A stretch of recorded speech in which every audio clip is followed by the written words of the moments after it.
आव्या छे ग्वालियरना ए कविओ भगवान श्रीहरिनी पासे कहे छे के हे भगवान अमारे तमारा कविओनी कवित्व शक्ति ने अमारे जोवी छे, अमारे सांभळवी छे। महाराज के पहला तमे तमारी कवित्व शक्ति बताओ। ई ग्वालियरना कविओए महाराजनी पासे पोताना काव्यो એટલે કે કીર્તનો રજૂ કર્યા અને એવા વખતે महाराज के कविओ तमाરું काव्य तो बहुत साરું, राजा रजवाड़ाओनी अंदर तमे जई घणा इनामो मेळव्या हशे पण अमारा जेवा तो तमारी पासे होय ज नहीं। तमे तो बधा युवान छो पण अमारे घरડા एवा छे ने के जो एनी कविता शक्ति सांभळो ने तो तमने पण आश्चर्यमां डुबाड़ी देशे। तो महाराज एवा कोई छे? महाराज के हाँ, आ सभामां एवा कोण कवि छे जेनी अवस्था वृद्ध होय पण जेनुं काव्य भगवानना दिल सुधी पहोंची जाय एवुं कोई खरुं?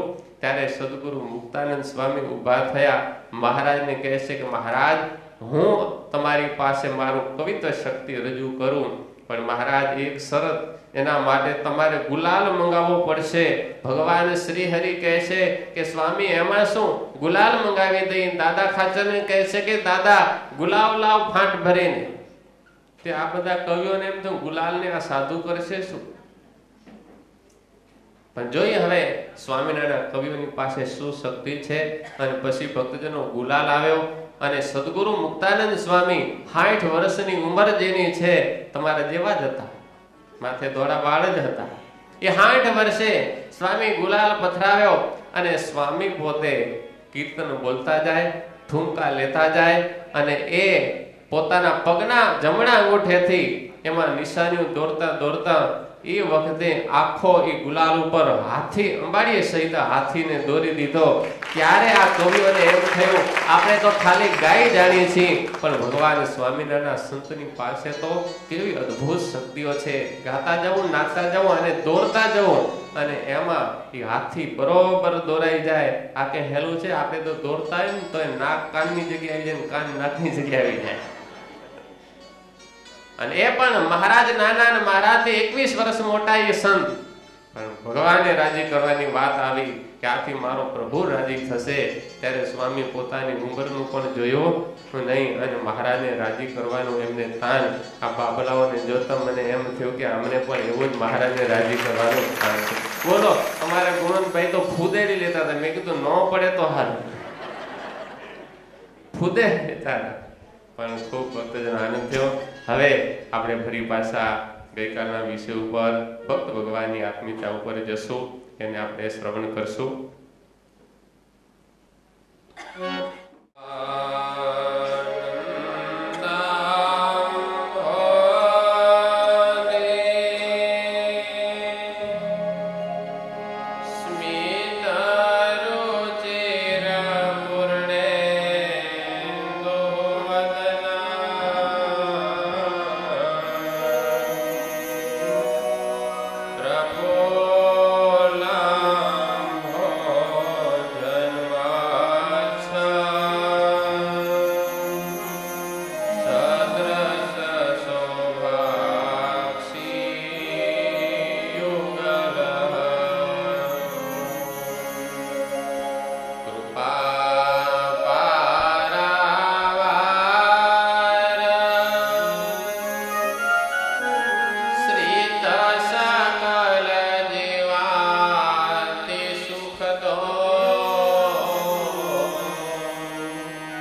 વાલા ભક્તજનો,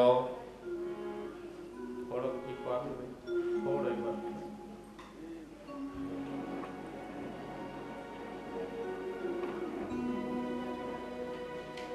ગઈકાલે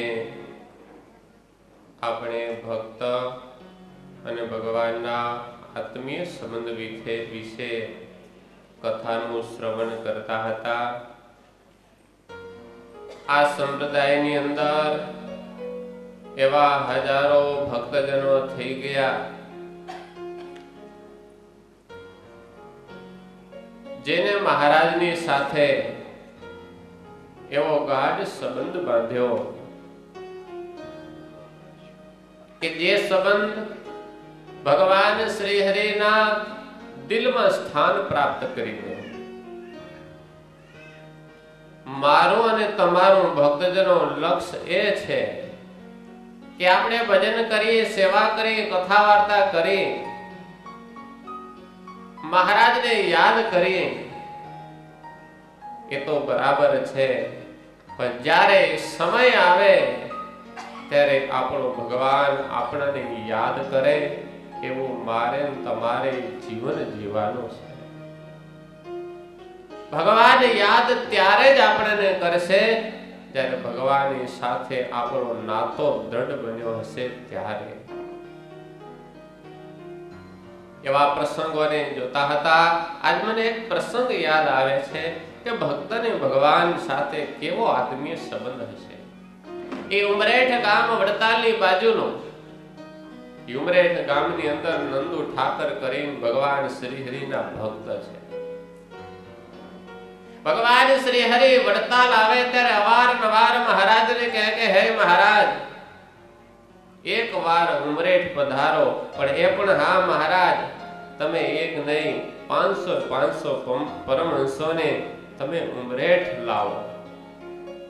ભગવાન શ્રી હરિ કહે છે સારું, ક્યારે વડતાલમાં એવો મોટો ઉત્સવ હશે અને બધા પરમહંસો ભેગા થશો ત્યારે અમે ઉમરેઠ આવશું.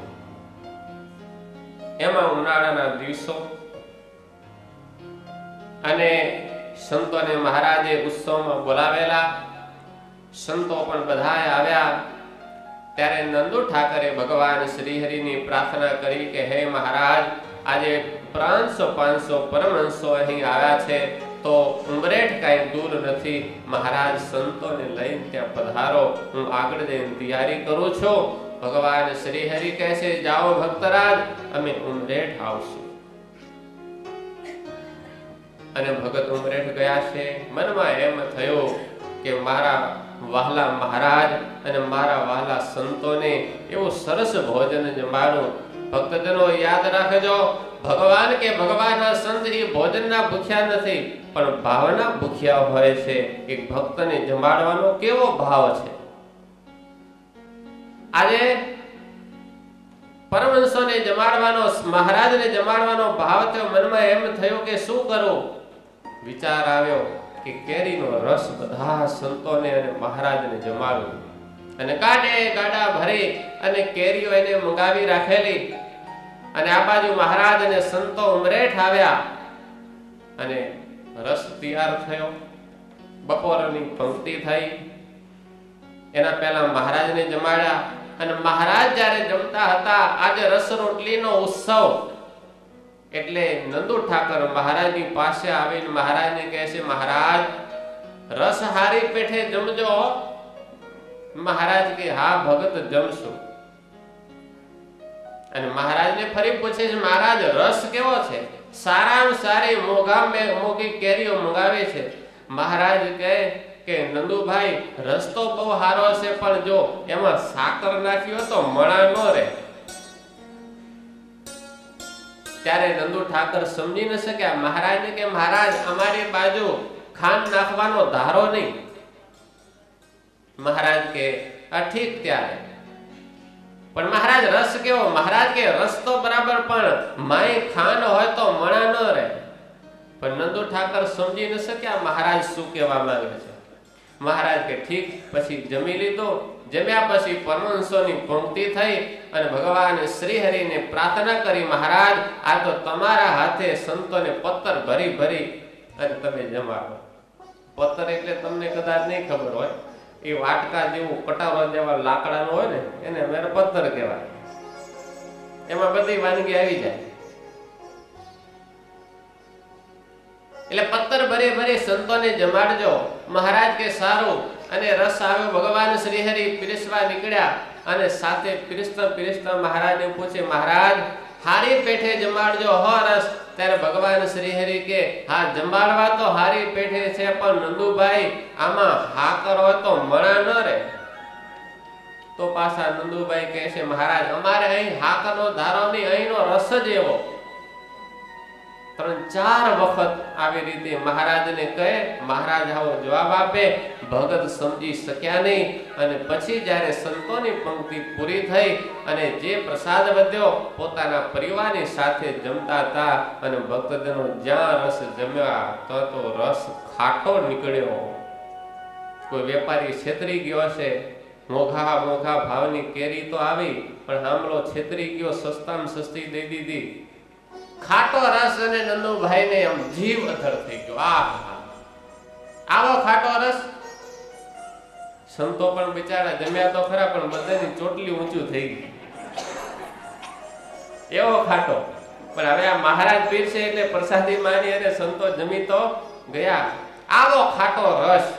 અને ત્યારે ભક્તજનો ભગવાન સાથે આત્મબુદ્ધિથી, સંતોની સાથે આત્મબુદ્ધિથી જોડાયેલા આ નંદુ ભગતને એમ થયું, અરે હું મહારાજની વાતને સમજી ન શક્યો અને મેં ખાંડ આપી નહીં. હવે જીવન પર્યંત ખાંડ સાકર કે ગોળ મારે ન ખાવા. મહારાજની વાતને ન સમજી શક્યો. બહુ દુઃખ થયું. મહારાજની પાસે આવી અને માફી માંગી. પણ હવે શું? મહારાજ કે નંદુભાઈ જે થયું એ થઈ ગયું. હવે પશ્ચાતાપ કરશો નહીં, એમાં તમારો વાંક નહોતો.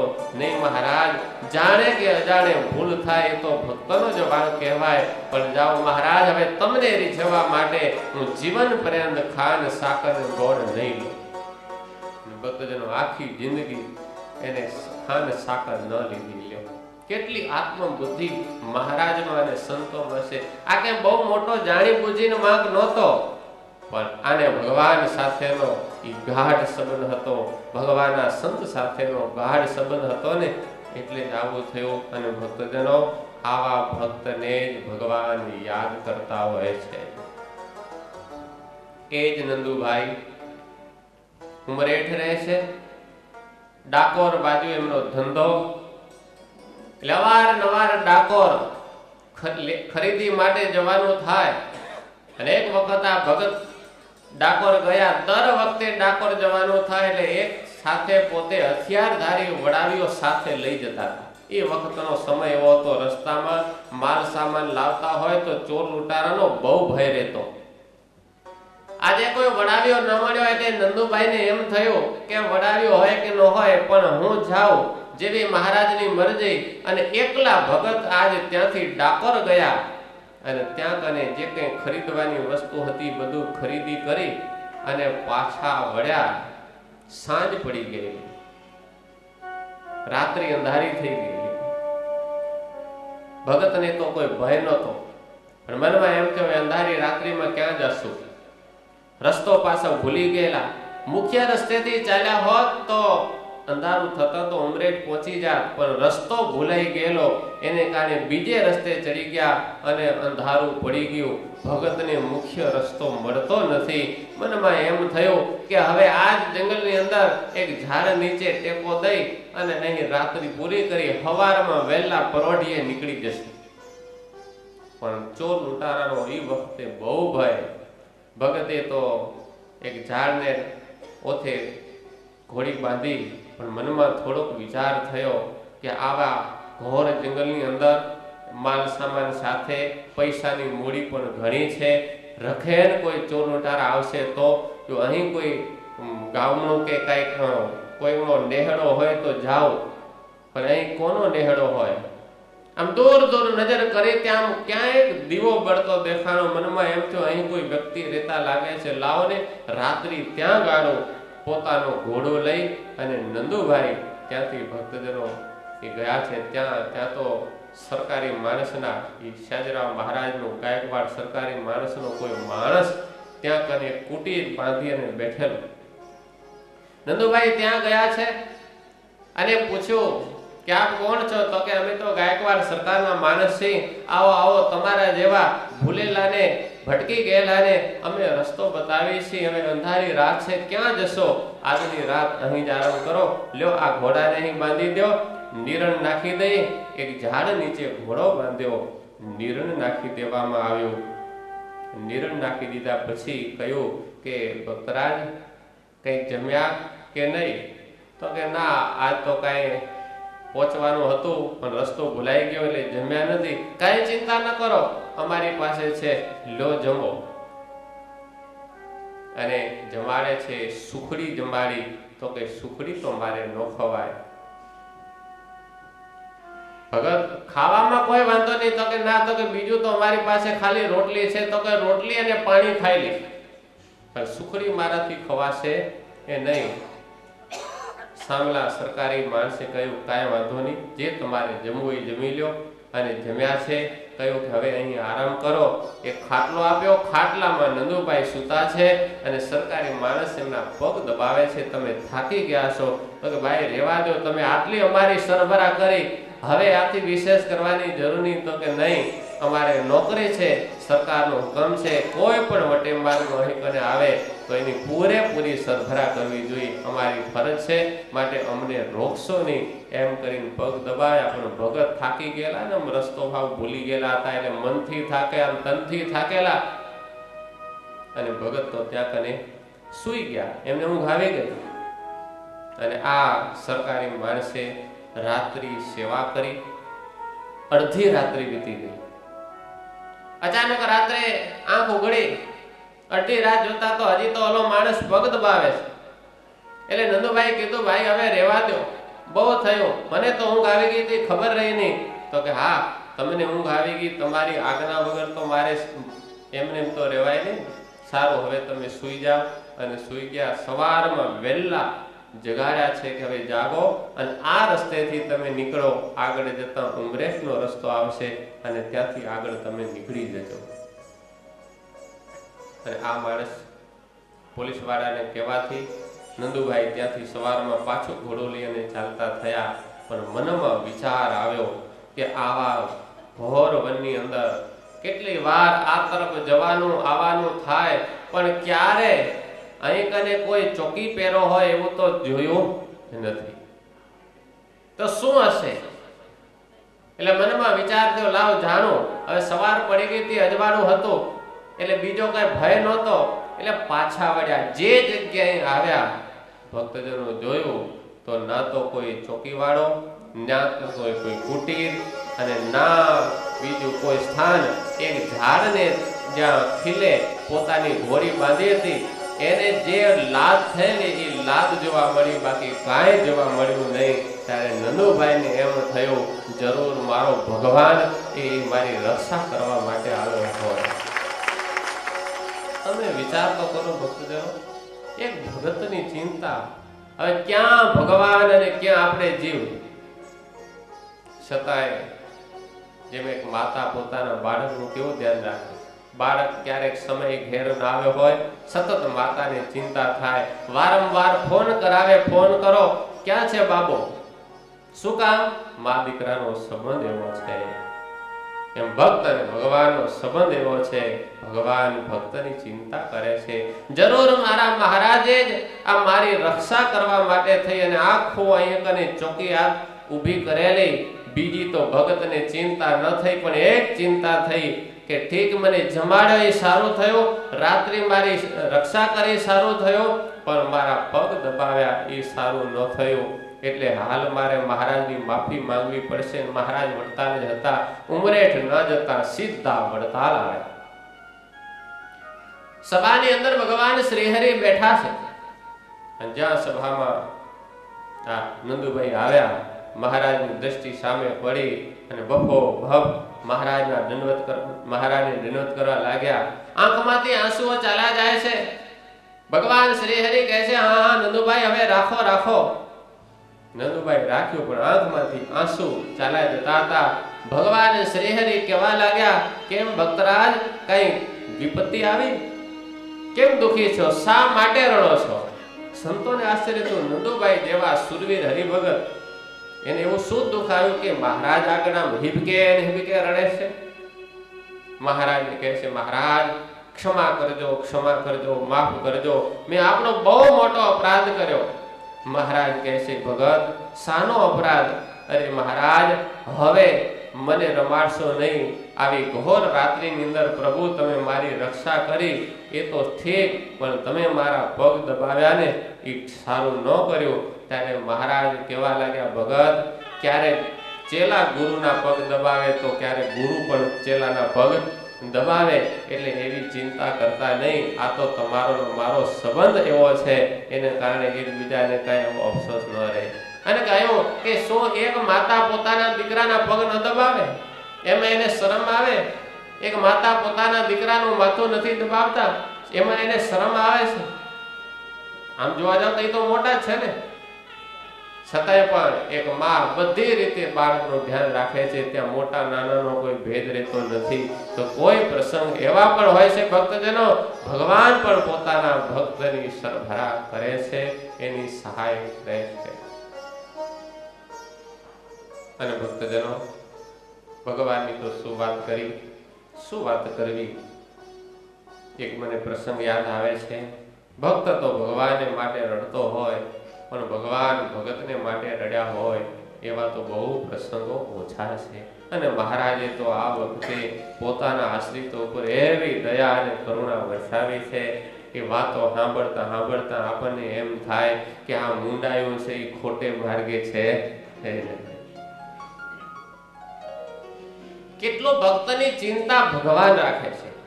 આપણે એવા ભગત થઈ ભક્તજનો, આપણે તો ભગવાનને માટે આંસુ સાર્યા હોય, પણ ભગવાન આપણા માટે આંસુ સારે. આપણે તો ભગવાનનું ભજન ભક્તિ કર્યો હોય, પણ ભગવાન આપણને સમય સમય સંભાળે. ઈ બુરાનપુરની અંદર જ્યારે સંતો ગયા, સંતોના વચન ઉપર વિશ્વાસ રાખી ઘણા સત્સંગી ત્યાં પણ થયા. પછી તો અવારનવાર બુરાનપુરમાં સંતોને જાવું આવું, સદગુરુ અદ્ભુતાનંદ સ્વામી જેવા સંતનું વિચરણ, એટલે સત્સંગ સમુદાય ધીમે ધીમે વધવા લાગ્યો. હરિભક્તો પાકા થતા ગયા. અને પણ બન્યું એવું ચોમાસાનો સમય. હવે સત્સંગ વધવાને કારણે સ્વામિનારાયણ સંપ્રદાયની રીતભાત એ સમાજની અંદર ઉડીને આંખે વળગેવી હતી. એટલે એ વખતે ત્યાં કને એક શંકરાચાર્યજી, જે આદિ શંકરાચાર્ય એની પરંપરાના જે કે શંકરાચાર્ય હશે એમનો મઠ હતો. એમને થોડીક મનમાં ઈર્ષા કે આ બધા નવા સંપ્રદાયની અંદર જોડાય છે અને આ બધાનું માનપાન સ્વામિનારાયણ સંપ્રદાયનું વધવા લાગ્યું છે. અમે બહુ વર્ષો જૂના, કેટલા વર્ષોથી આશ્રમ બાંધીને બેઠા છીએ, પણ આમનો જેવો રંગ એવો અમારો નથી. અને જો સ્વામિનારાયણ સંપ્રદાયના પાયા અહીં કને નખાશે, ધીમે ધીમે અમારું બધું ઓછું થશે. એટલે રાહ જોતા હતા કોઈ રીતે અહીંથી સ્વામિનારાયણ સંપ્રદાયનો પંથ ઉડી જાય એવા કઈ પ્રયત્ન કરવા. અને એમાં ભક્તજનો બન્યો એવું ચોમાસાનો સમય આવ્યો અને ચોમાસે બરાબર લાંબુ તાણ્યું. અને આપણા સમાજની અંદર એક નબળાઈ છે, કાંઈક કુદરતી વિપતા આવે એટલે આપણે સીધો મારો ધાર્મિક ઉપર, ધર્મ ઉપર જ કરતા હોય છે, સંપ્રદાયો ઉપર કરતા હોય છે, સાધુ સંતો ઉપર કરતા હોય છે. તર્કો પણ પાછા એવા જ કરે કે તમારે સાચા સાધુ હોય તો સમાજમાં આમ તકલીફ કર, તમે સાચા તમારા ભગવાન હોય તો આવું ન કરે. હમણાં વચ્ચે કંઈક આવતું હતું ને કે સ્વામિનારાયણ ભગવાન હતા તો અંગ્રેજોની વખતે હતા, અંગ્રેજોને કોણ ન કાઢ્યા? આવું બધું વચ્ચે વોટ્સએપમાં ચાલતું હતું. અંગ્રેજોને કાઢવા જોઈએ ને, સ્વામિનારાયણ ભગવાને તો અંગ્રેજોને કાઢ્યા નહીં. ગુલામીમાં ગુલામી એમની હાજરીમાં સમાજ રહ્યો. સાના ભગવાન?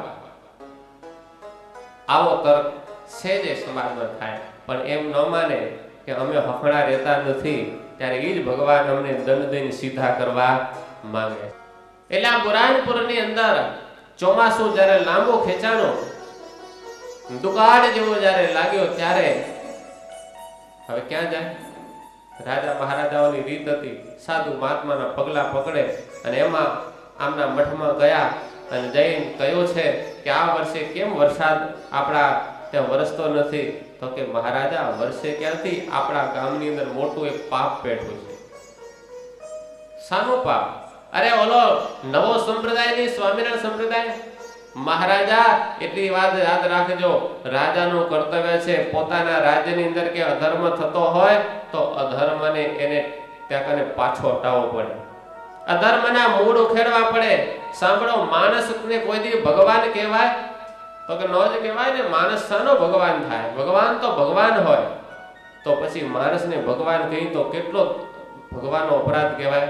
તો કે જબ્બર મોટા મોટો અપરાધ. તો સાંભળી લો, શંકરાચાર્યજી મહારાજ કહે છે, રાજા આપણા ગામની અંદર સ્વામિનારાયણ સંપ્રદાય સ્થાપવાનો છે એક માણસ, અને એ માણસે પોતે જ ક્યાંક ઉત્તર પ્રદેશની અંદર એનો બ્રાહ્મણ કુટુંબમાં જન્મ થયો છે. ક્યાં થયો છે ભગવાન જાણે. પોતાની જાતને ભગવાન મનાવે છે. જંગલમાં થોડી સિદ્ધિઓ મેળવી છે, સિદ્ધિઓને પ્રતાપે લોકોને ગાંડા કરે છે.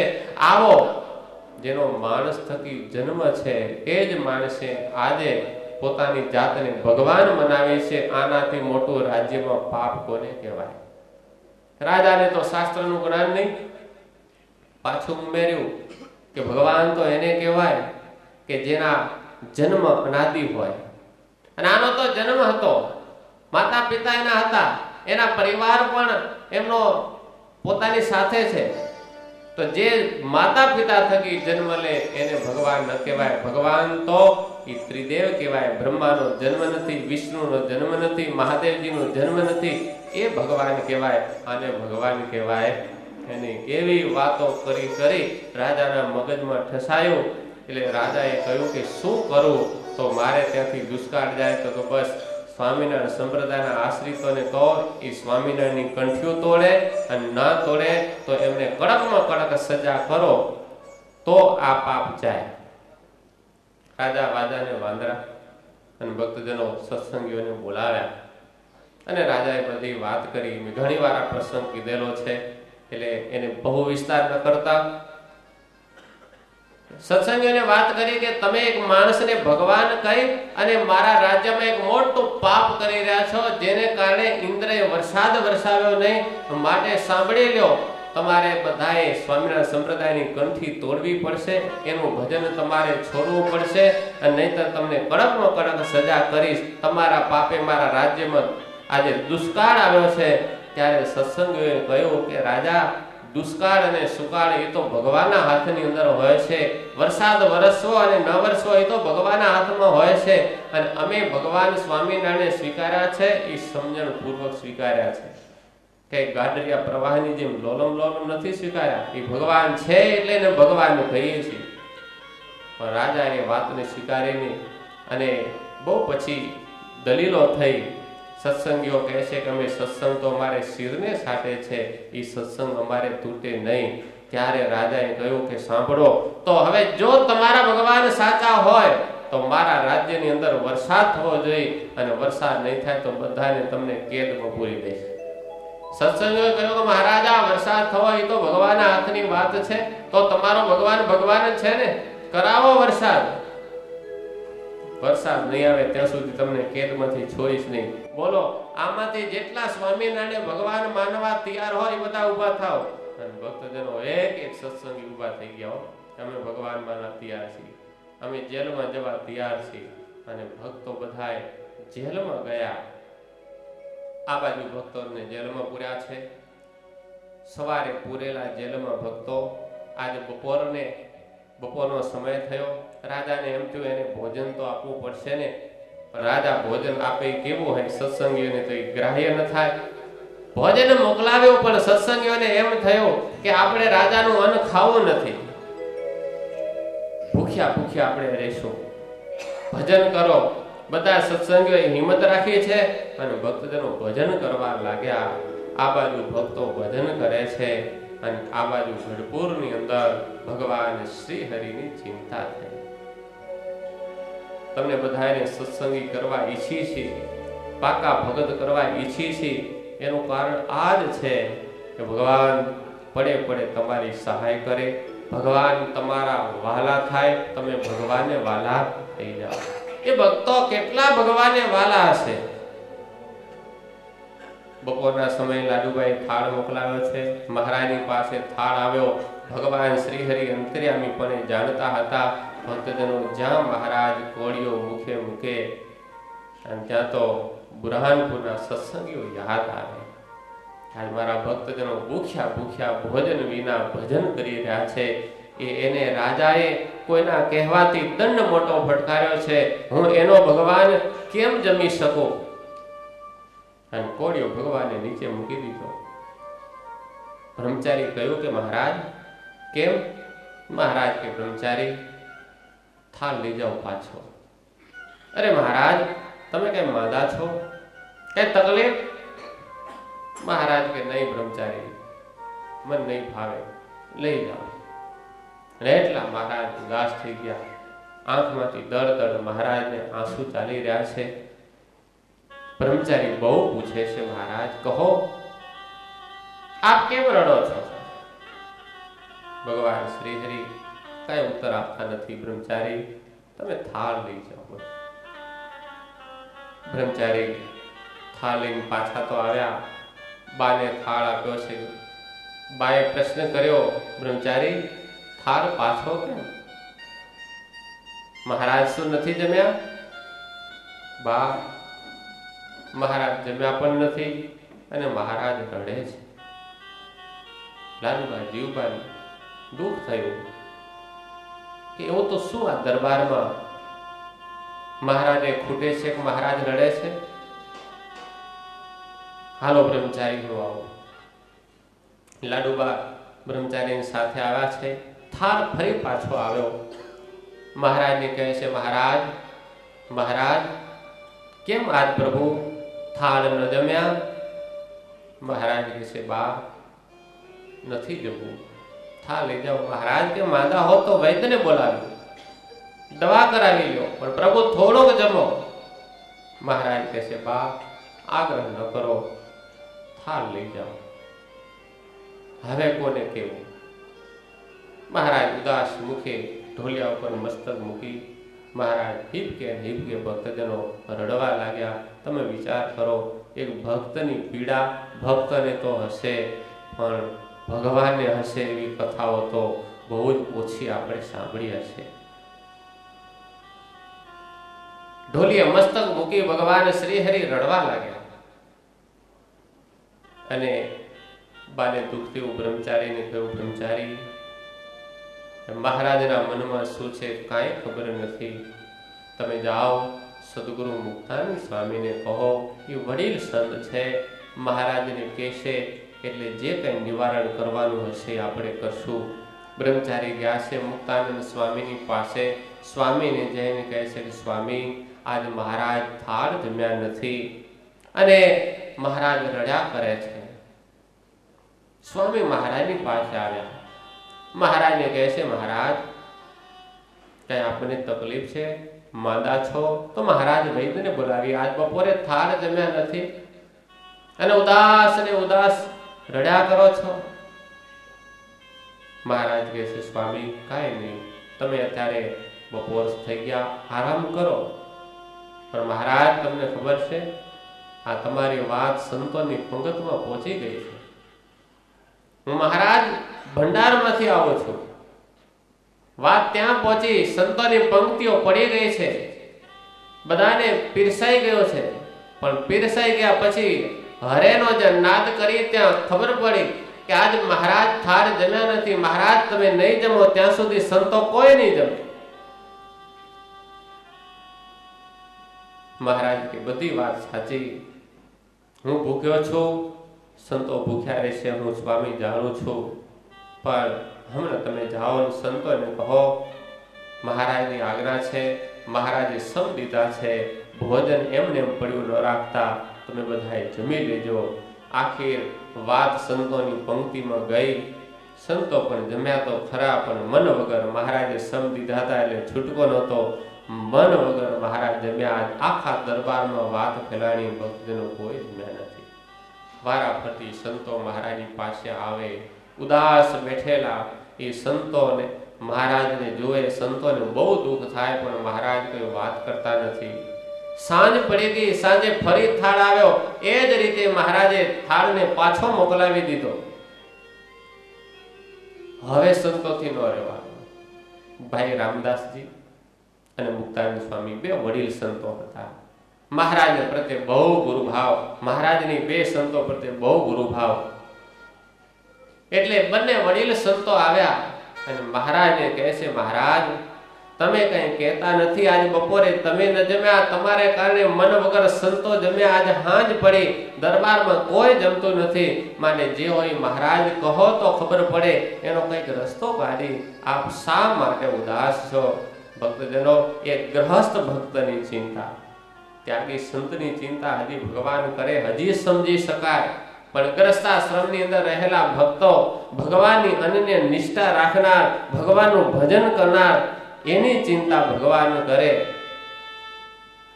એટલે તમને ભાગ્યશાળી કહે છે.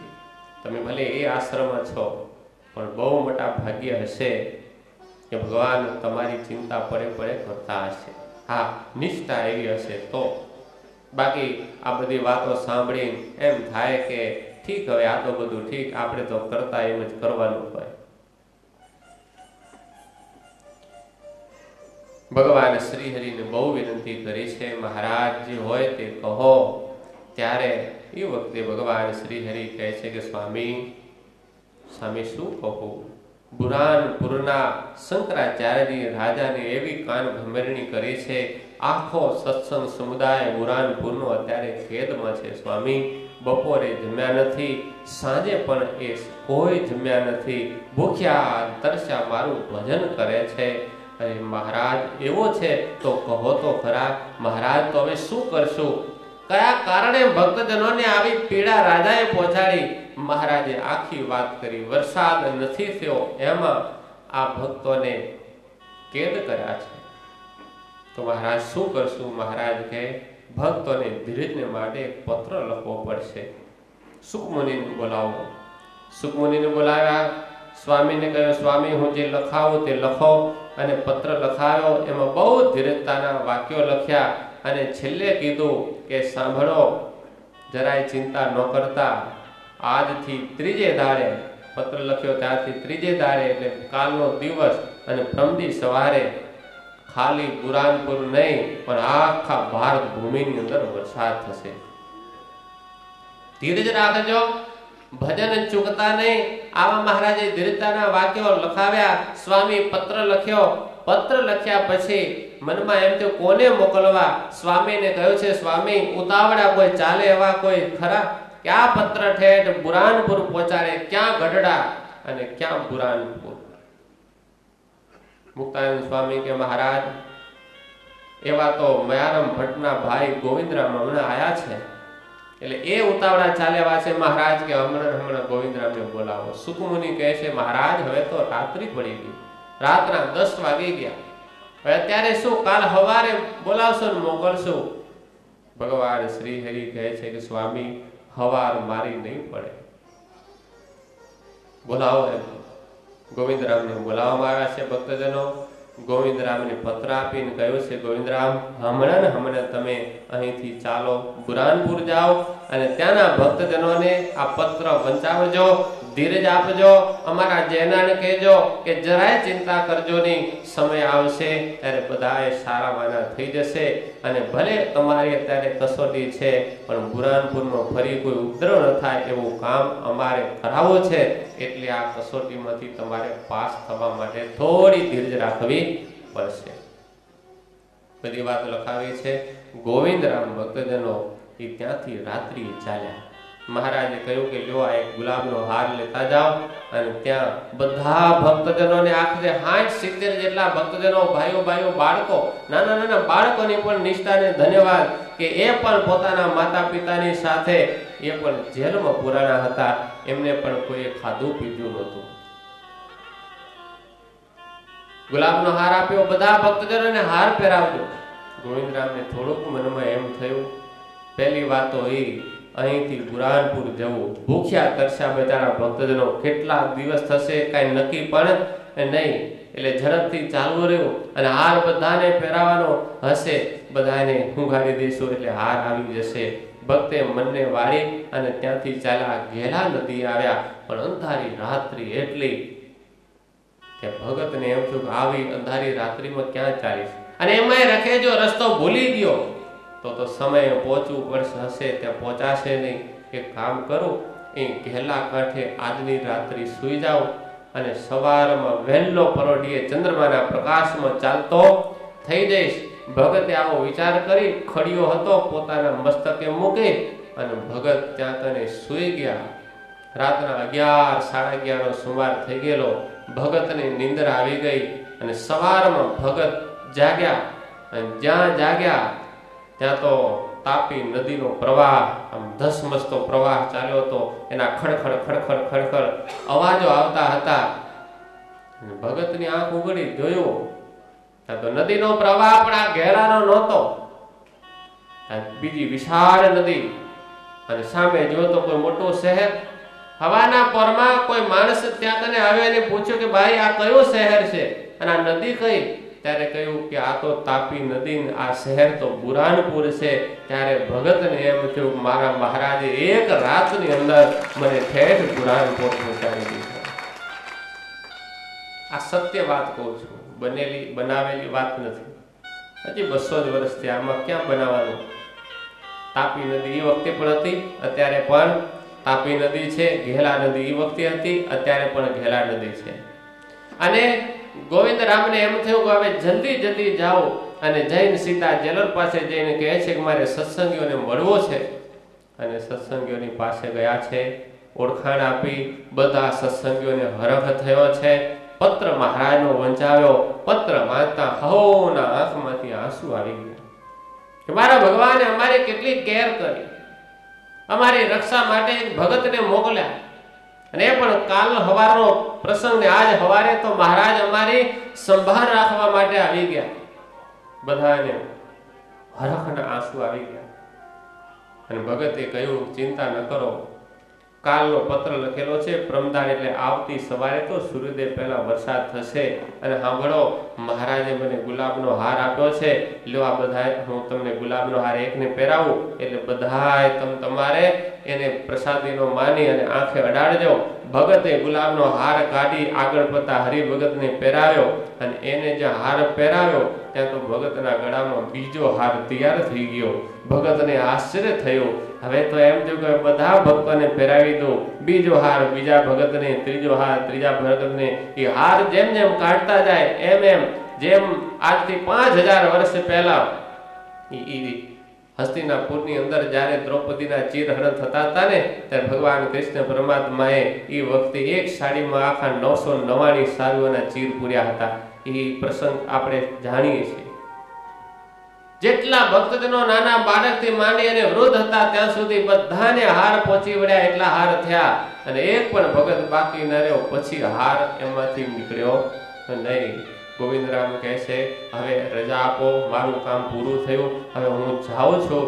ત્યારે ભક્તો કહે છે કે નહીં, તમે અહીં એક દિવસ રોકાઈ જાઓ. તો કે મહારાજની આજ્ઞા નથી, મારે જવું પડશે. કાલ સવારે વરસાદ વરસે, રાજાને જાણ કરી દેજો.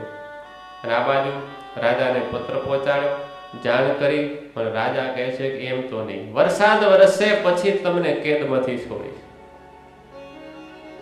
આ બાજુ ભક્ત સવારની અંદર પાછા આવ્યા. મનમાં એમ તો આજની હજી પૂજા પાઠ બાકી છે, તો લાવ તાપી નદીમાં સ્નાન કરી અહીં પૂજા પાઠ કરીને પછી આગળ રસ્તો કાપો. અને ભગતે પોતાના વસ્ત્ર હતા એ તાપી નદીને કાંઠે ઉતાર્યા અને ઉતારીને પોતીકું પહેરીને જ્યાં એ નદીમાં ભગત સ્નાન માટે પડ્યા અને પડીને ડૂબકી લગાવીને જે બહાર નીકળ્યા ત્યાં તો એ સમયે ઘેલામાં બહાર નીકળ્યા. ઘેલાનો કાંઠો અને વસ્ત્ર પણ ઘેલાને કાંઠે પડેલા. ભગતને આશ્ચર્ય થયું. મહારાજના ઐશ્વર્ય પ્રતાપને એને જાણી લીધું. મનમાં એમ થયો કે બુરહાનપુરના ભક્તોની નિષ્ઠાને ધન્યવાદ કે જેના માટે મહારાજે આટલું કર્યું. અને પછી તો ભગત બહાર નીકળી પોતાના વસ્ત્ર પહેરી એ નદીને કાંઠે પૂજા પાઠ કરી લીધા અને ત્યાંથી ચાલતા થયા. ત્યાં રસ્તામાં સંતો મળ્યા. ગોવિંદરામનો નિયમ હતો સવારમાં વહેલા ઉઠી સંતો પહેલા તો સ્નાન કરી આવે અને પછી પૂજા પાઠ ત્યાં જ લાંબા સમય સુધી કરે. પણ આજ તો આ 2-3 કામ કર્યા એટલે મોડું થઈ ગયેલું. એટલે સંતો જે આવતા હતા ગોવિંદરામને સામે આવતા જોઈ અને સંતોએ પૂછ્યું કે કેમ ગોવિંદરામ આજે આટલા બધા મોડા? તમે તો સવારમાં રોજ સંતો પહેલા પહોંચી જતા ને આજ આટલા બધા મોડા પડ્યા. ત્યારે કે સંતો હું વાત કરું, આજ તો ઘેલામાં નાયો ને તાપીમાં નાયો, 2 નદીઓમાં નાઈ નાયો. સંતો કહે છે ભગત ઈ તે શું વળી? તો કે ઈ તો ઈ લીમતરુ નીચે સભામાં બધી વાત થશે, અહીં કની વાત નહીં થાય. અને ભગત ગયા મહારાજને કહે છે મહારાજ હું જી આવ્યો. મહારાજ કે ન હોય એક રાતમાં. અને પુરાણપુરથી પાછા અત્યારે સવારમાં કાલ રાત્રે 11 વાગે તો અહીંથી નીકળ્યા હતા. સુકમુનિ મુક્તાન સ્વામી બધા મહારાજની પાસે બેઠા હતા. એટલે મુક્તમુનિ કહે છે કે ભગત મહારાજની સેવામાં કસર ન રખાય. તમને પુરાણપુર ભારે પડતો તો કાલ ના પાડવી હતી, અમે બીજા કોઈ ભગતને કે. હાથ જોડીને ગોવિંદરામ કહે છે કે સ્વામી હું કઈ જૂઠું બોલતો હોઈશ, સેવામાં કોઈ કસર નથી, બધી વાત શાંતિથી કરીશ. હવે સભા થવા દો, અત્યારે વાતને અહીં પડી મૂકો, પણ કામ બધું પતી ગયું હું છે. સ્વામીને એમ થયું આ તો મહારાજનું કંઈક અલૌકિક ઐશ્વર્ય બાકી કે કાલ 11 વાગે નીકળ્યો ને સવારમાં 7 વાગે પાછો આવી જાય. અને આ બાજુ ભક્તજનો બીજો દાડો થયો અને એક નાનકડી વાદળીમાંથી ધીમે ધીમે વાદળ વધવા માંડ્યું અને કોરું કટાક આકાશ હતો. અને એક વાદળીમાંથી ઘનઘોર આખું વાદળ છાયું, વાતાવરણ થયું. એક ક્ષણની અંદર તો જોતામાં વરસાદના મંડ્યા પાણી આવ્યા. અને એ પાણી એવું આવ્યું, વરસાદ એવો વરસાદ વરસ્યો અને ચારે બાજુ વીજળીના કડાકા અને ભડાકા થાય છે, જાણે હમણાં કોઈ ઉપર વીજળી પડશે. અને ચારે બાજુ વરસાદના પાણીનો ફરે વળ્યા. અને તાપી નદીની અંદર એવું પૂર આવ્યું. અને એ તાપી નદીને કાંઠે શંકરાચાર્યજીનો આશ્રમ હતો. અને એ આશ્રમની અંદર ધીમે ધીમે પાણી વધવા માંડ્યો.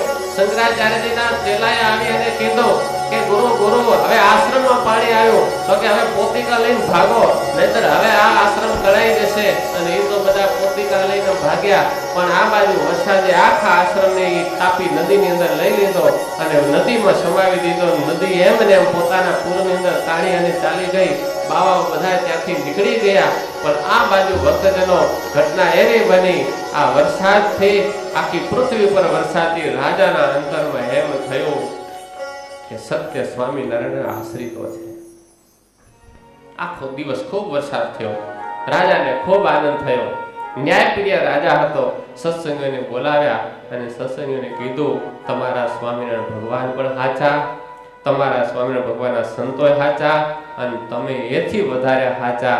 આ સ્વામિનારાયણ ભગવાનના પ્રતાપે કરીને વરસાદ વરસ્યો. જાઓ આજ પછી હવે પુરાણપુરની અંદર બધા દરવાજા સ્વામિનારાયણ સંપ્રદાયના આશ્રિતો માટે ખુલ્લા છે. અને એમાં જો કોઈ પણ આશ્રમીઓ એમાં વચ્ચે રોકટોક કરશે તો રાજા કડક સજા હવે એને કરશે. આવો રાજાએ ફરમાન કરી દીધું. રાજા પોતે પણ સત્સંગી થયો, ભગવાનનો આશ્રિત થયો. બીજી બાજુ સવારના પોરમાં ગઢડાની અંદર બધા સંતોને મુસ્કુલતા હતી કે કાલ મહારાજ કેટલા ઉદાસ હતા અને શું હશે. ગોવિંદરામે આખી સભાની અંદર જે કંઈ ઘટના બની હતી એ બધી ઘટનાની વાત કરી. આ ભક્ત અને ભગવાનનો સંબંધ એટલે વાલા ભક્તજનો સદગુરુ નિષ્કુળાનંદ સ્વામી લખ્યું કે આ સત્સંગ મળ્યો છે એને કોઈના શબ્દે કરી અને એમાં પાછી પાની ન કરતા. માનો મળી છે મોટી વાત, હાથ આવી માં હારજો રે, કરી જતન દિવસ રાત, સુતા બેઠા સંભાળજો રે. સાચો મળ્યો છે સત્સંગ, અંગે અચળ કરી રાખજો રે, રખે ચડે બીજાનો રંગ, એવું ડાપણ દૂર કરી નાખજો રે. શું કહ્યું? માનો મળી છે મોટી વાત, હાથ આવી માં હારજો રે. બહુ મોટી વાત નિષ્કુળાનંદ સ્વામી કે હાથમાં આવી છે.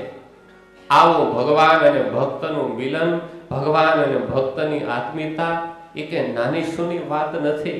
આજે એ સત્સંગના આપણે અનુયાયી છીએ કે જેનો ભગવાન પોતાના ભક્તની પડે પડે રક્ષા કરે છે, જેનો ભગવાન એક ભક્તને માટે રડે છે.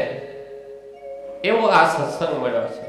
માનો મળી છે મોટી વાત, હાથ આવી મહાર જોરે, કરી જતન દિવસ રાત, એને સૂતા બેઠા સંભાર જોરે.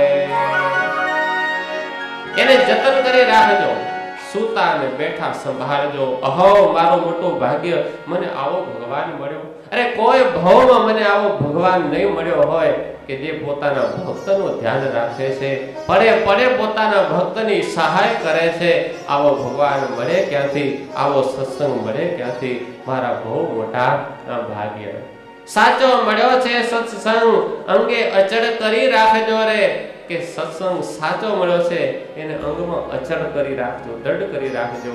રખે ચડે બીજાનો રંગ, એવું ડાપણ દૂર કરી નાખજો રે. ધ્યાન રાખજો, કોઈના શબ્દે કરીને પાછા ન પડતા, કોઈનો સંગ ન લાગી જાય, એની અસર ન થઈ જાય. અત્યારે સમાજમાં તાર્કિક સમુદાય બહુ છે, એના શબ્દ જાળમાં ક્યારે આવતા નહીં.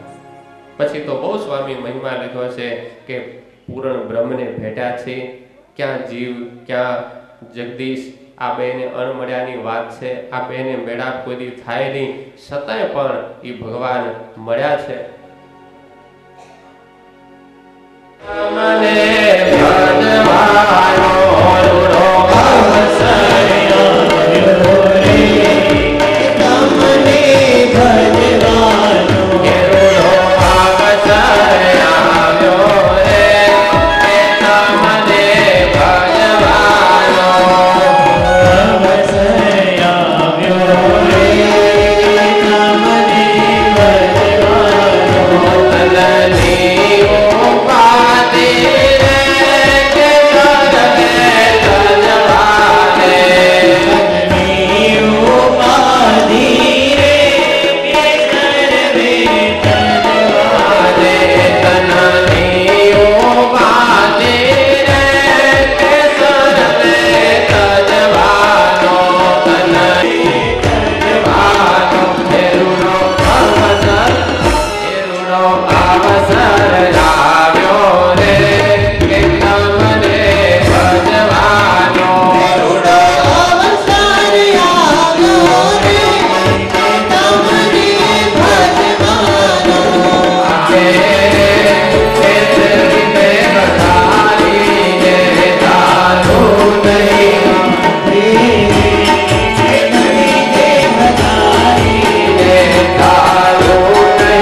पधारो जीवन लाल जो,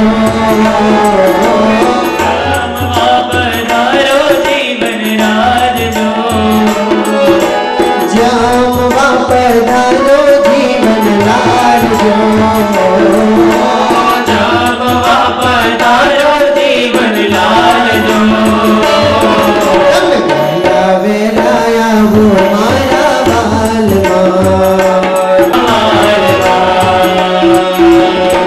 गंगा जमुना नाला भी प्रेम थी, गंगा जमुना नाला भी प्रेम थी, चंदन पात भरा जोड़ो प्रीत थी, चंदन पाट डरा जोड़ो प्रेम थी, आव मीरा जो मोखेरा महाराज जो, आप मीरा जो मोखेरा महाराज जो, गंगा जमुना नाला भी प्रेम थी, पाथरना पाथरिया मारे ओर रे, पाथरना पाथरिया मारे ओर रे, बाकी बाजत कनक के रोसार जो,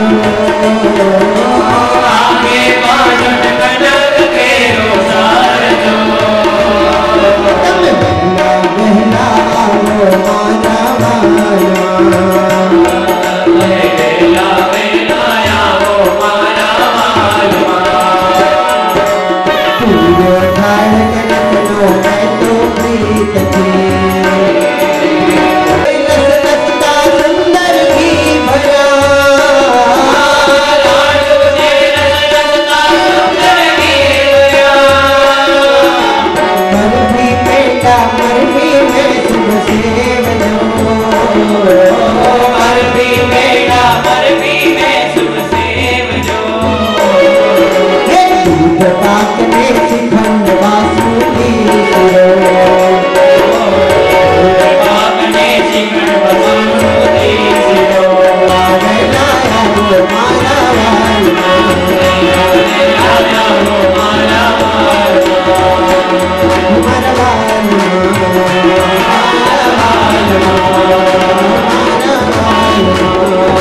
मारा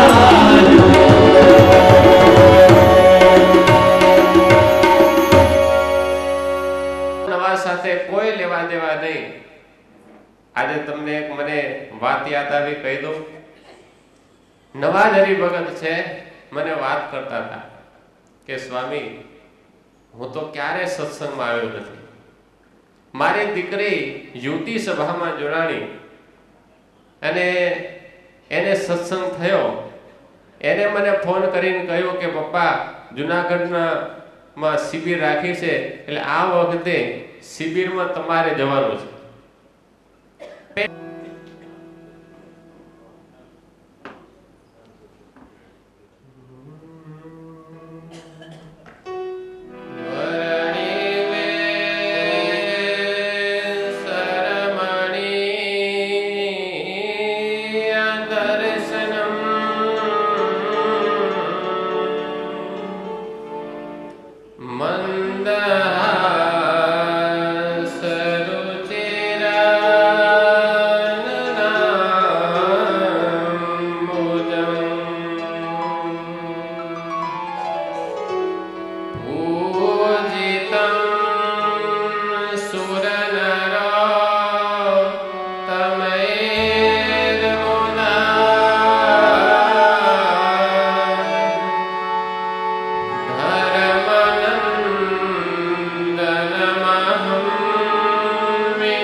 स्वामीनारायण भगवान ने श्री नर नारायण देव ने श्री हरि कृष्ण महाराज ने श्री राधा रमण देव ने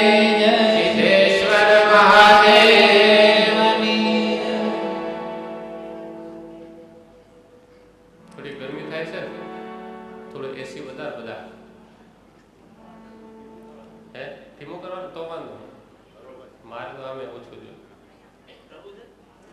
હા બરોબર તો વાંધો નહીં.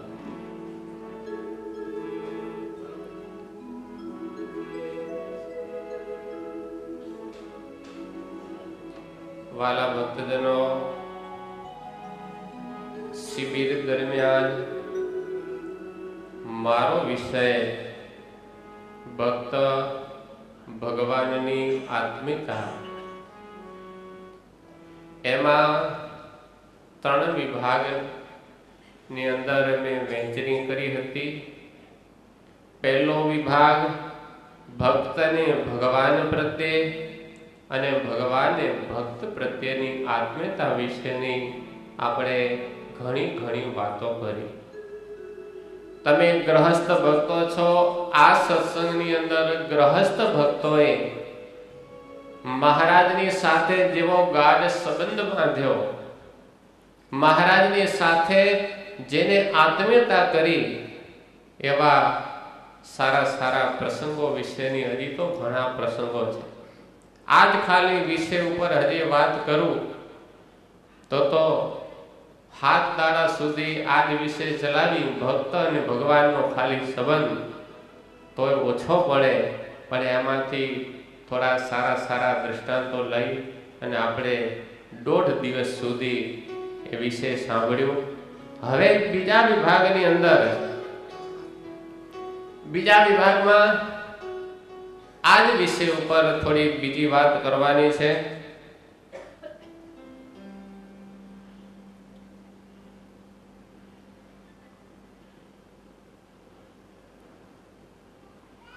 કોઈને પ્રશ્ન કંઈ પણ હોય તો પૂછજો. આપણે પ્રશ્નોત્તરીનો એક સ્પેશિયલ સેશન રાખેલ છે, ત્યારે એના બધાએ જવાબ આપશું. આજ વિષયની અંતર્ગત હવે ભગવાનને સંતો પ્રત્યે અને સંતોને ભગવાન પ્રત્યે કેવી આત્મીયતા, કેવી આત્મબુદ્ધિ હતી, એ વિશે આપણે થોડી વાતો કરવી છે. એનું કારણ છે સંતોનો મહિમા જો ગ્રહસ્થ ભક્તોને સમજાશે તો ગ્રહસ્થ ભક્તોના કલ્યાણનો માર્ગ ભગવાન શ્રી હરિએ કયો છે. પ્રથમ પ્રકરણના 54માં વચનામૃતની અંદર સદગુરુ મુક્તાનંદ સ્વામી મહારાજને પ્રશ્ન કરે છે કે હે મહારાજ, ભાગવત ધર્મનું પોષણ કોના થકી થાય છે અને મોક્ષનું દ્વાર ઉઘાડું કોના થકી થાય છે. એ વખતે ભગવાન શ્રી હરિએ શ્રીમદ ભાગવતના 3ય સ્કંદનો એક શ્લોક મહારાજે સંભળાવ્યો. મહારાજ કહે છે, સ્વામી આવો પ્રશ્ન માતા દેવહૂતિનો ભગવાન કપિલને હતો. ત્યારે ભગવાન કપિલે માતા દેવહૂતિને કહ્યું હતું, માતા દેવહૂતિ એટલું જ કહ્યું હતું કે હે પ્રભુ, હું જાતે સ્ત્રી છું. સ્ત્રીનો મારો દેહ સમજણ જાજી હોય નહીં. રસોડા સિવાય બીજું કઈ ડ્યુટી અમારી આવે નહીં. એટલે જાજુ કઈ સમજાય નહીં. માટે ટૂંકમાં મારું કલ્યાણ થાય એવો ઉપાય બતાવો. ત્યારે ભગવાન કપિલે કહ્યું કે હે માં, પ્રસંગ મજરમ પાસ આત્મનઃ કવયો વિદુહુ સએવ સાધુસુ કૃતો મોક્ષ દ્વારમ અપાવૃતમ. હે માં, મારા પ્રિય જે સંત છે, 30 લક્ષણે યુક્ત જે સંત છે, એ સંત વિશે પ્રસંગ મજરમ પાસ આત્મનમ, જેમ ગ્રહસ્થ અને પોતાના દેહ પ્રત્યે આત્મીયતા છે, સગા સંબંધી પ્રત્યે કેટલી મમતા છે, આવી આત્મ બુદ્ધિ મારા સંતમાં જેને થાય એના મોક્ષનું દ્વાર પણ ઉઘાડું થાય છે અને ભાગવત ધર્મનું પોષણ પણ એના થકી થાય છે. અને સદગુરુ ગુણાતીતાનંદ સ્વામી કહ્યું કે આજે ભગવાનના ભક્ત કરતા સાધુના ભગત જાજા છે. આવું શા માટે કહ્યું? ખાસ સ્વામી વિચારીને કહ્યું, ભક્તજનો, ભગવાનનો મહિમા હજી સમજાય, સમજવો સહેલો છે. એનું કારણ કે પ્રતિમા સ્વરૂપે રહેલા ભગવાન આપણને ક્યારેય ટકોર કરતા નથી. માણસનું મન હંમેશા પાછું ત્યારે પડે પોતાના સ્વભાવથી વિપરીત વાત થાય, સ્વભાવને ઘસવાની જ્યારે વાત થાય ત્યારે આપણું મન પાછું પડે. આપણે સ્વભાવને અનુરૂપ વાતોમાં તો આપણને બધે રસ પડે. આપણા સ્વભાવને ટળાવશે ભગવાન નહીં. ભગવાનની કૃપા હશે તો જ ટળશે, પણ દાખલો તો સંત કરશે. સંતની મહેનતથી આપણા સ્વભાવ ટળશે, આપણી વાસનાઓ, આપણી વિકૃતિઓ એ સંત ટળાવી શકશે. પથ્થર જેવો જીવ, કોઈ ખાણની અંદર પથ્થર પડેલો હોય, એની કિંમત કેટલી હોય? પણ એ જ પથ્થર જ્યારે કારીગરના હાથમાં જાય અને કારીગર એને પોતા પાસે રાખી કોતરી અને આબેહૂબ મૂર્તિનો જ્યારે આકાર આપે, ત્યારે 5000 નો લીધેલો પથ્થર એ 5 લાખની અંદર વેચાય છે. 5 લાખમાં વેચાય એટલું નહીં, એ સિંહાસનમાં બેસી અને જગતની અંદર પૂજાય પણ છે. હજારો એને વંદન પણ કરે છે. ક્યારે? એ કારીગરે એનું ઘડતર બરાબર કર્યું. ત્યારે ભગવાન શ્રી હરિએ સંતોને એક કારીગરની જેમ જીવને ઘડવાનું કામ સોંપ્યું છે કે તમે જીવોને ઘડો અને ઘડીને એવા તૈયાર કરો, મારા હૈડાનો હાર તમે એને બનાવી દો. એ મારા માળાના મણકામાં એ આવી જાય. સંતો એવું કામ કરો અને એના માટે સંતો દાખલો કરતા હોય છે. એટલે સંતનો મહિમા પણ બહુ સમજવો જરૂર છે. ભગવાનને પણ સંતો બહુ જ વાલા હતા. એટલે એ વિષય ઉપર આપણે આત્મબુદ્ધિની વાતમાં ગ્રહસ્થ ભક્તોને મહારાજમાં આત્મબુદ્ધિ હતી એ તો આપણે પ્રસંગો સાંભળી. સંતોના એવા પ્રસંગો આપણે લેવાની કોઈ જરૂર નથી. કારણ કે જેના માટે એ સંતે પોતાના પ્રિય મા બાપ છોડ્યા હોય, પોતાનો પરિવાર છોડ્યો હોય, પોતાનો દેશ છોડ્યો હોય, સગા સંબંધીનું ત્યાગ કરવો સહેલો છે? 60 વર્ષે પણ દીર સ્વામી કહ્યું હતું ને, ખાલી ગુણા સ્વામી એટલું કીધું, છોકરાએ લાફો મારી દીધો, ફ્રેક્ચર કરી નાખ્યો, અને સ્વામી એટલું કીધું કે પોતાના બાપને મારે એવા મુઆ છોકરા, તો સ્વામીને સંભળાવી દીધું કે મરો તમે, મારા છોકરા શું કામ મારે? આટલું કઠણ છે. સગા સંબંધીમાંથી હેત તોડી દેવું એ કઠણ કામ છે ભક્તજનો. ગમે એવા આપણે સારા હરિભગત હોય ને, આજે લગભગ આપણે શું વિચાર કરી? છોકરાના કેટલી ઠોકરો ખાધી હોય તો એ વિચારતા હોય કે હવે આ 20 વીઘા ખેતર છે, એમાં 10 વીઘા 8 વીઘા મોટા નામે કરી, 8 વીઘા નાના નામે કરી, અને અમે 2 જણ તો 4 વીઘા જેટલું રાખી, કદાચ છોકરા ન હચવે તો? ક્યારે એમ ન થાય કે એકાદ વીઘો ભગવાનને માટે પણ કાઢી મંદિરની કાયમ આજીવિકા ચાલે, કે કાયમી ભગવાનના થાળ બાંધી દઈએ? આવું બહુ ઓછું સૂચતું હોય છે કે મારી પાછલી જિંદગીની અંદર હવે છોકરા તો એની રીતે એનું ચલાવી શકે એટલી આવક તો છે, મારામાંથી શું કામ ભાગ આપું? એવો કાંઈક સત્સંગને માટે કરતો જાઓ કે હું ન હોઉં તો પણ મારી મહેનતથી મેળવેલી સંપત્તિ દ્વારા સત્સંગના સારા સારા કામો થાય. આપણને આવું સેજે ઓછું સૂચતું હોય છે. બધાને તો ભાગ પાડવાનો, બધા એના ભાગ પડી જાય. છેલ્લે ઠાકોરજી રાહ જોતા હોય કે આ બાજુ એકાદ તડકું આવવા દે તો સારું, પણ આપણને હુજે પણ નહીં. સાચું ખોટું? આવી આત્મબુદ્ધિ આપણને સંસારમાં છે. એટલે સંસાર છોડવો બહુ કઠણ છે.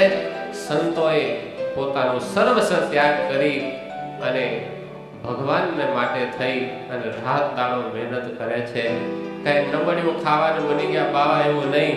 બધાની પાસે ખૂબ સુખ સુવિધા હતી, છતાંય પણ બધું ત્યાગ કરી એક પ્રભુ પાસે પહોંચી ગયા છે. કે સંતને ભગવાનમાં આત્મબુદ્ધિ છે એટલે તો સંતે ત્યાગ કર્યો છે. નહીતર આ ત્યાગ કરવો સહેલો નથી. આ પછી એને જેવા ગુરુ મળે એવા ચેલા થાય એ વાત જુદી છે. સારા સદગુરુ મળી જાય તો એનું ઘડતર એવું થાય, નબળા મળી જાય તો એનું ઘડતર એવું થાય, પણ ત્યાગ કરવો એ સહેલી વાત નથી. એટલે આપણે આ કથાના પ્રસંગની અંદર ભગવાનને સંતો કેવા વહાલા હતા એ કથા વિશે આપણે થોડા પ્રસંગો લઈએ. એને વાલા ભક્તજનો, મહારાજ માટે તો બધા સરખા. મહારાજ કહેતા કે આ મારા મોટા દીકરા અને ગ્રસ્ત મારા નાના દીકરા છે. નાના દીકરા સહેજે વાલા હોય પણ છતાંય જેને મહારાજને માટે સર્વસ્વ ત્યાગ કર્યો છે, મોહ મમતાને છોડી પ્રભુ પરાયણ જેને જીવન જીવવાનો નિર્ધાર કર્યો છે, અને એથી શ્રેષ્ઠ ભક્તજનો એ છે કે 20-20 વર્ષની ભર યુવાનીની અંદર આજે સ્ત્રી છોડવી કેટલી કઠણ છે. જન્મ જન્મની એ વાસના છોડવી ઘણી કઠણ છે. 20 વર્ષની ભર યુવાનીની અંદર એક ટેક લઈ લીધેલી હોય કે જિંદગીના છેલ્લા શ્વાસ સુધી મારે આ વિષય ન જોઈએ. આ કઠણમાં કઠણ અસીવ્રત છે, ખેલી વાત નથી. નહીતર ભગવાન શ્રી હરિ કહે છે સહેજે સ્ત્રીને પુરુષનું બંધન અને પુરુષને સ્ત્રીનું બંધન એ સહેજે સહેજે છે.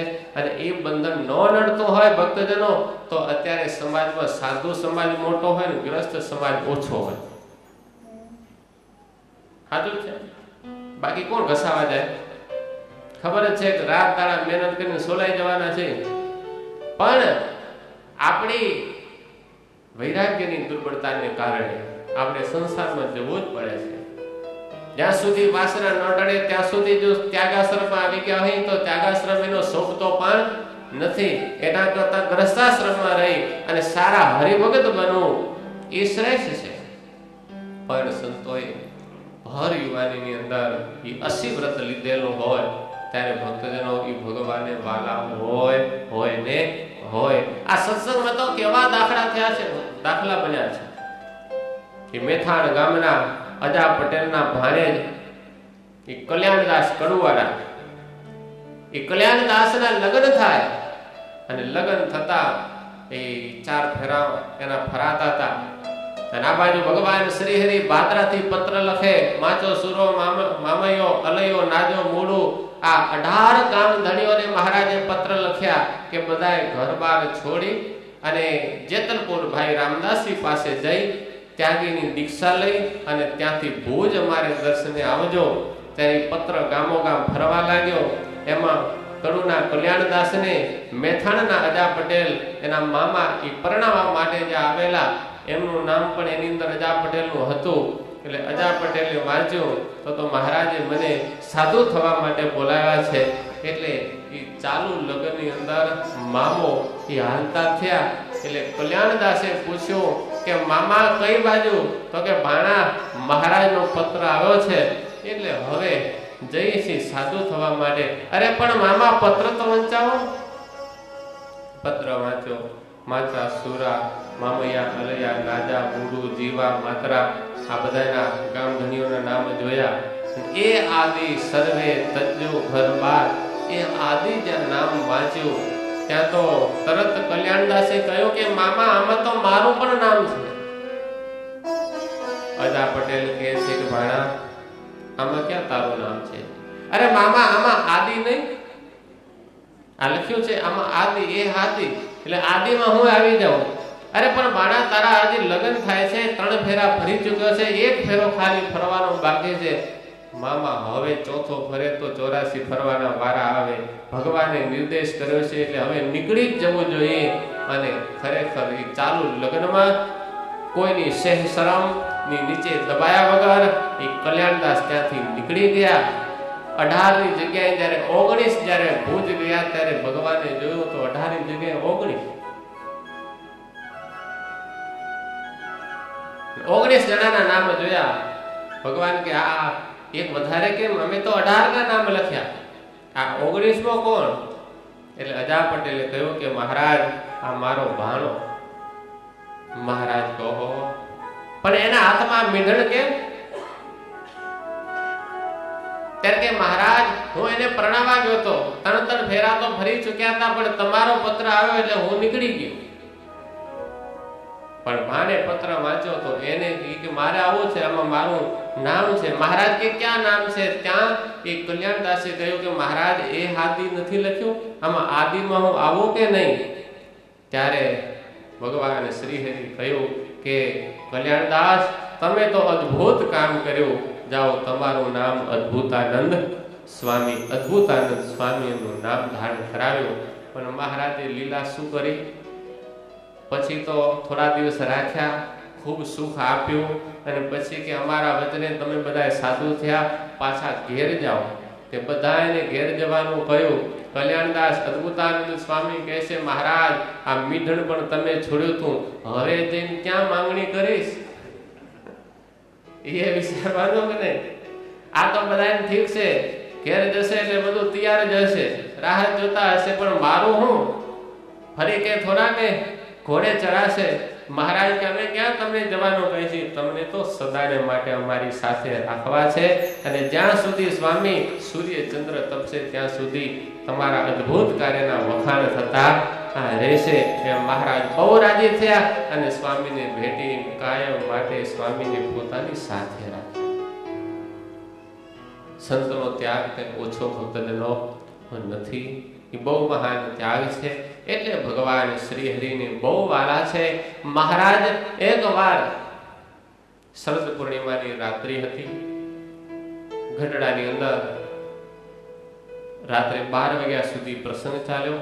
12 વાગે મહારાજે તમામ ગ્રહસ્થ ભક્તોને કહ્યું કે ભક્તજનો હવે બધાએ પોતપોતાની ઉતારે જાઓ, ઉતારા કરો, આપણો પ્રસંગ પૂરો. સંતોને કહ્યું છે કે સંતો તમે બધા રોકા જાઓ. સંતો બધા રોકાણા છે. અને એવા વખતે મહારાજે સંતોને કહ્યું છે કે હે સંતો, આ જગતની અંદર શ્રેષ્ઠમાં શ્રેષ્ઠ મને કોઈ વાલું હોય તો હે સંતો તમે મને વાલા છો. સંતો, મારે તમારી પાસે એક બહુ મોટું કામ કરાવવું છે, માટે સંતો એ કામ તમે અમારું કરશો. સંતો કહે છે મહારાજ તમારા માટે તો આ દેહ ધર્યો છે, માટે હવે એવો પ્રશ્ન કરવાની જરૂર નથી, તમે કહો મહારાજ એમ કરશું. ત્યારે ભગવાન શ્રીહરિ કહે છે તો સાંભળો સંતો, આપણો દિવાળીનો પ્રસંગ પૂરો થાય, અન્નકૂટ ઉત્સવ પૂરો થાય, ત્યાર પછી ગામો ગામ હરિભક્તોની માંગણી છે. આજ દિવસ સુધી મહારાજે હજી સુધી સંતોને ક્યાંય વિચરણમાં મોકલ્યા નથી, પણ પહેલી વાર ભગવાન શ્રી હરિ કહે છે મારે તમને વિચરણ કરવા માટે મોકલવાના છે. ઘણા એમાં વિષયો વિશે મહારાજે ક્ષમા વિશેની વાતો કરી છે, પણ હું મૂળ પ્રસંગમાં ની વાત કરું છું. મારે તમને વિતરણ કરવા મોકલવા છે, માટે સંતો તમારે ગામડે ગામડે ફરવું પડશે. પણ હા સંતો સાંભળો, અને જ્યાં સુધી મારી આજ્ઞા ન થાય ત્યાં સુધી તમારે અમારા દર્શને પણ આવવું નહીં. સંતોને એમ થયું, અરે જેના દર્શને માટે તો ઘર છોડ્યું હતું, જેનો સદા સાનિધ્ય પ્રાપ્ત કરવા માટે તો ઘર બાર પરિવાર છોડ્યો હતો, અને આજે ભગવાનથી દૂર થવું પડશે. અને જેને બહુ જેની સાથે પ્રેમ હોય ને એનાથી છૂટું પડવું પડે ને, એ કઠણમાં કઠણ પડી જાય. આમને તો જેમ માછલું અને પાણી એ બેની કેવી પ્રેમ આત્મીયતા હશે, એ પાણી વગર માછલું તરફડી ખાતા ખાતા મરી જાય, એમ ભગવાન સાથે જેને પોતાનું જીવન જોડી દીધું હતું એવા આ સંતો.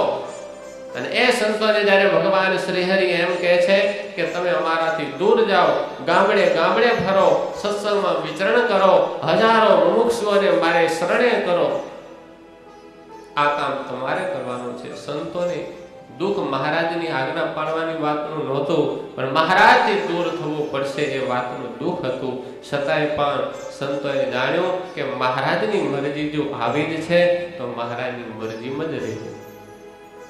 હા મહારાજ જશું. પછી તો દિવાળીના દિવસો પૂરા થયા, અન્નકૂટ ઉત્સવાદી પૂરો થયો, પછી બધા ઉત્સવો પૂરા થયા. દેશાંતરોમાં હરિભક્તો પોતપોતાને ગામ ગયા છે. મહારાજે કહ્યું છે સંતો તમારે ગામ આવશે, ખૂબ સંતોનો લાભ લેજો, આ મહારાજે કહ્યું. અને પછી જ્યારે ભગવાન શ્રી હરિની પાસેથી તમામ ગ્રસ્ત ભક્તો ગયા છે, અને મહારાજે ફરી પાછા સંતોને બોલાવીને કહ્યું છે કે હે સંતો, હવે તમે ગામડે ગામડે વિચરણ કરવા જાઓ. અને ભક્તજનો મહારાજની આજ્ઞા થઈ અને સંતો ખભે ખડિયા નાખી અને ત્યાંથી ચાલ્યા છે. મહારાજ કહે છે સંતો હાલો, હું ગામને પાદર સુધી તમને મૂકવા માટે આવું. મહારાજે પણ સંતો વગર ચાલતું તો નહોતું, પણ શું કરે, છૂટકો નહોતો. મહારાજ કે સંતો, જેમ તમને મારા વગર એક ઘડી ચાલે એમ નથી, એમ મને પણ તમારા વગર ચાલે એમ નથી, પણ શું કરું? અનેક જીવોના કલ્યાણનો મારે સ્વાર્થ જાગ્યો છે, એટલા માટે હે સંતો મારે તમને દૂર મોકલવા પડે છે. જરાય મનમાં ઓછું રાખજો નહીં, હું ખૂબ તમારા ઉપર રાજી છું. આમ કહી અને મહારાજ ઠેઠ ગઢપુરની પાદર સુધી સંતોને મૂકવા આવ્યા. ને પછી જ્યારે સંતો મહારાજના વચને આમ નીકળ્યા, મહારાજ ત્યાં કને ઊભા છે, પણ વારંવાર મુખ ફેરવી ફેરવી મહારાજનું દર્શન કરે. મહારાજ ઈશારો કરી, જાઓ સંતો, જાઓ સંતો. પણ સંતો આગળ જાય, પાછું વળી મહારાજની સામે જોઈએ કે ક્યારે આ મૂર્તિના દર્શન થશે. કારણ કે મહારાજે આજ્ઞા કરી હતી કે જ્યાં સુધી અમારી આજ્ઞા ન થાય ત્યાં સુધી અમારે દર્શને પણ આવવું નહીં. કોણ જાણે ક્યારે મહારાજ બોલાવશે, ક્યારે મહારાજના દર્શન કરશું. એટલે અત્યારે મન ભરી ભરીને મહારાજના દર્શન છેલ્લે છેલ્લે કરી લઈ અને એ યાદોને વાગોળતા વાગોળતા આપણા દિવસો કાઢશું. આવું વિચારી વિચારી અને સંતો જતા હતા. અને એમ કરતા મહારાજ દેખાતા બંધ થયા.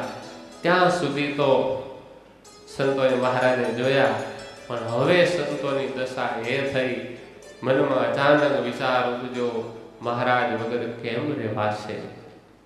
2 વર્ષ સુધી સતત મહારાજની સાથે વિચરણ કર્યું છે, હવે મહારાજથી દૂર જવું પડશે. સંતો બિચારા આગળ ચાલવા સમર્થ ન થયા. એક એક સંતના આંખમાંથી આજ આંસુ ચાલ્યા જાય છે.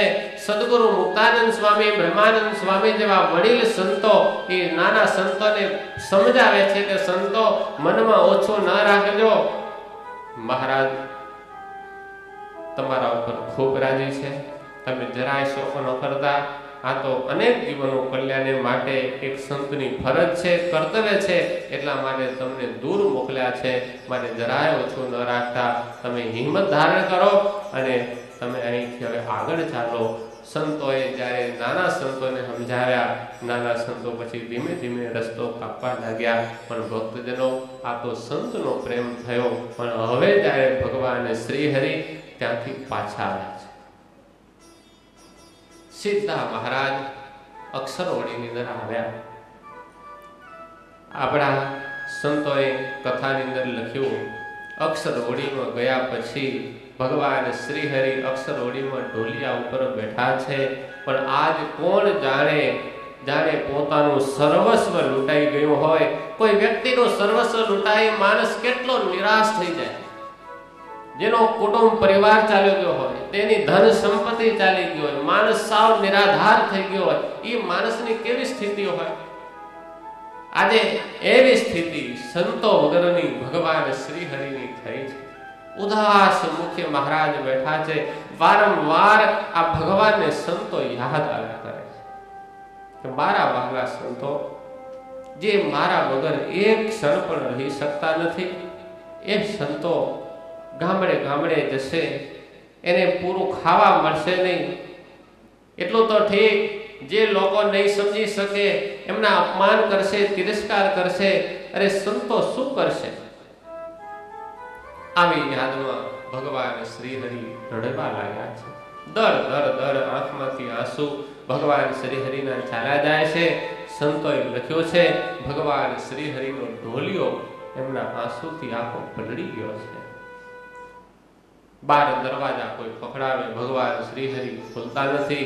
ત્યાં તો લોયા નરેશ સુરા દરબાર એ ગઢપુર આવ્યા છે.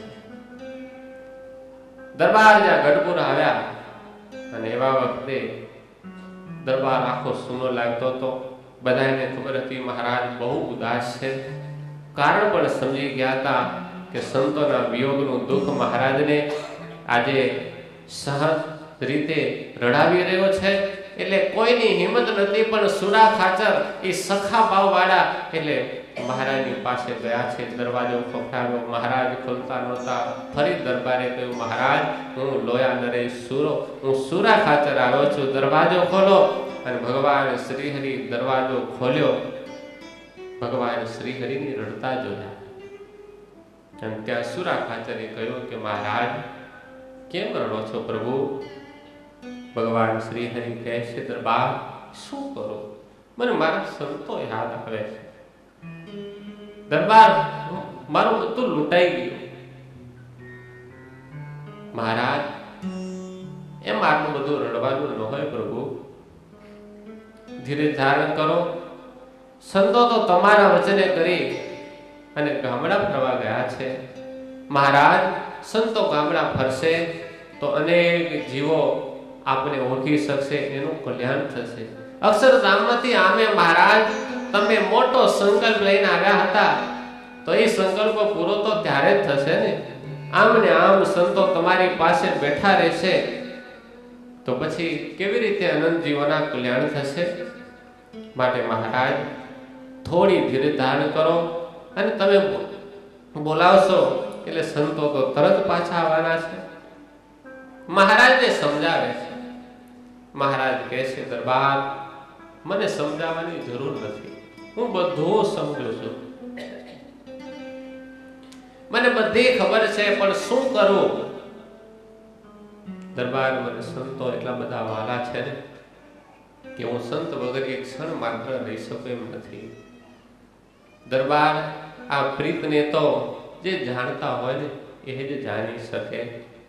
તમારા ઉપદેશ થઈ ગઈ કે મારી સંતો પ્રત્યેની પ્રીતિ, એનાથી કઈ જરાય કે મારે ધીરજ નહીં મળે.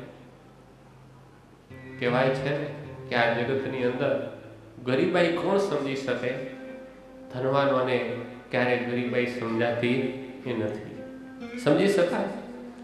ચંદ્રમા અને ચકોરની પ્રીતને એ તો ચકોર અને ચંદ્રમા બે જ સમજી શકે છે. ગરીબાઈને ધનવાનો ન સમજી શકે. જેને ગરીબી આવી હોય ને એ જ ગરીબીને સમજી શકે.